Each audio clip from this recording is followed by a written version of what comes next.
Welcome back to another episode of Crunch Time, and today we're going to be talking about the Washington Wizards. As you can see, I know it has been a while. This was supposed to be an everyday thing. I'm still trying to get this done on a relatively daily basis.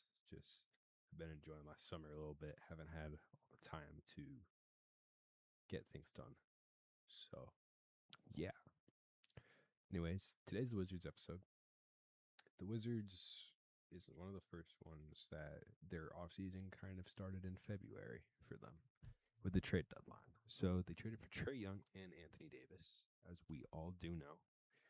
However, they sat AD the whole season, and they sat Trey basically the whole season as well.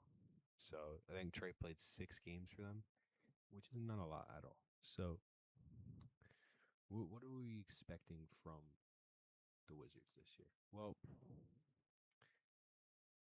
in my power rankings, I believe I had them at 12. So how does that conflict with my overview on them? They are going to be a good team. However, the East is really good. And I'm very high on a lot of these Eastern Conference teams. And it's just hard to put, some teams. And I probably think they're going to be better than the Magic, who I had over them, but I had to give the Magic a little bit of grace for their injury stuff, but I would not be surprised if they're better than the Magic, the Hawks, a bunch of teams that are over them. So that was my kind of view on their situation there, right? So they missed the playoffs, and we found out that they had the number one pick. Everyone knew it was going to be AJ until, about a week before the draft. There was a lot of, maybe they'll go Darren Peterson here because Darren Peterson and AJ were viewed pretty similarly for most of the season until it got to a point of Darren Peterson's creatine and injury thing, and is he going to be okay? So, he kind of slid the two and AJ took over. But for a long time, it was, their 1A, 1B, who's going to be picked first. It ended up being AJ. And they needed a small forward. A little bit, I guess. But yeah, they have a solid team, and they got really good NBA players at every position, assuming that AJ is who we think he's going to be.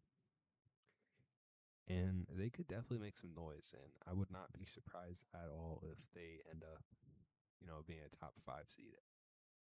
I think that's very possible for them.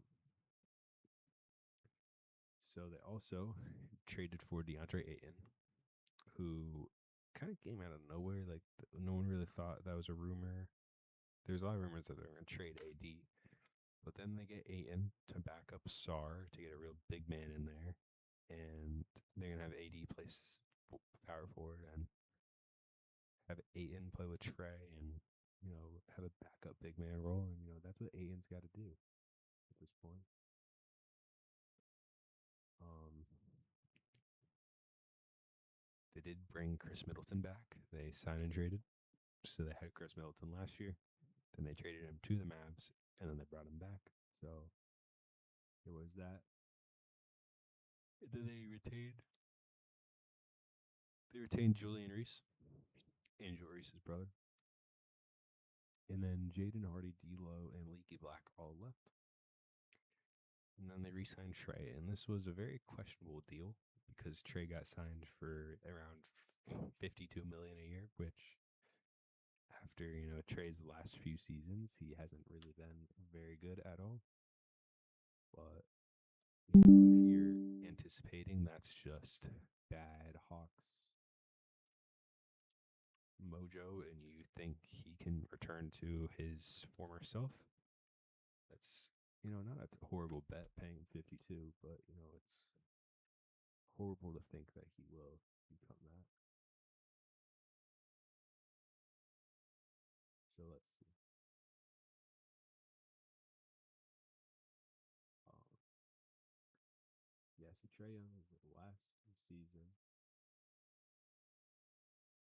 in Atlanta. That was a full season. Was a 24-25 season where he did lead the league in assists with 12 a game. And he also had 24. He was an all-star. So not bad at all. It's efficiency numbers that are a little bit concerning. 34% from three, that's not good.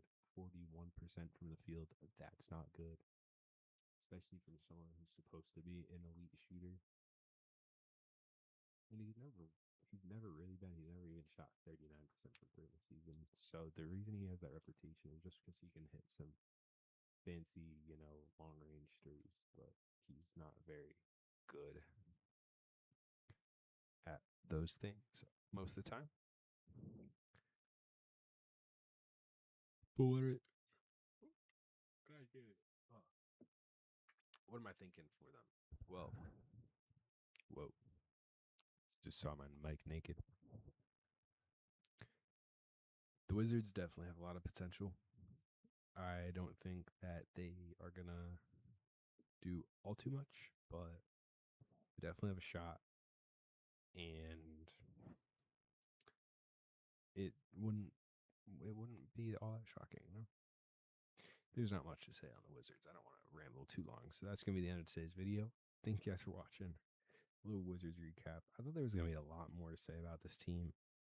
It was not as much as I thought. There's so many question marks